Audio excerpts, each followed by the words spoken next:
aga tal on nii suur mõju, tal on nii suur võimalus muuta inimese elu, et millega see tegeleb, et teda on uuritud, seda meditatsiooni on teaduslikult uuritud ja ta vähendab stressihormooni. Mul on olnud gruppides nüüd ka arste ja tõesti nagu ka on ise kogenud seda omal nahal. Ja ta vähendab stressihormooni, et tehti siis mõõtmine enne mediteerima hakkamisse inimeste gruppidega ja siis, kui 21 päeva läbi oli. Ja kõikidel oli stressihormooni tase väiksem. Mõnel oli väga palju väiksem. No, ütleme, pooltel oli palju väiksem.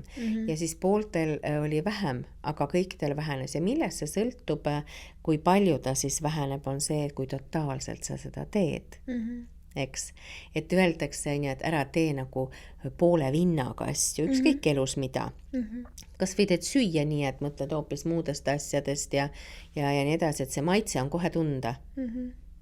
Et sellega on samamoodi ja nii, et sellega on väga hea toimetada, kui on emotsionaalsed pinged, kui on ärevused. Mul on olnud ärevushäiretega inimesi ja mitte vähe.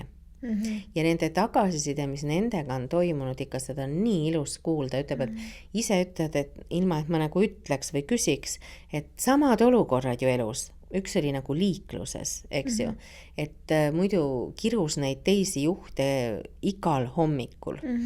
Sama olukord, siis ma mõtlen, et mille üle ma ennem vihastasin, ise nagu räägivad ja jagavad, on ju. Stress, on ju, depressioon, nendega kõigiga toimetab see Osho dünaamiline meditatsioon. Ja ma tean, et sellega on saadud vabaks ka narkootikumidest, aga kõik illusioonid ära, see ei ole 21 päeva, seda tuleb kauem teha. Eks ju, et kui ikka suuri asju tahta muuta, aga ometi on muudetud.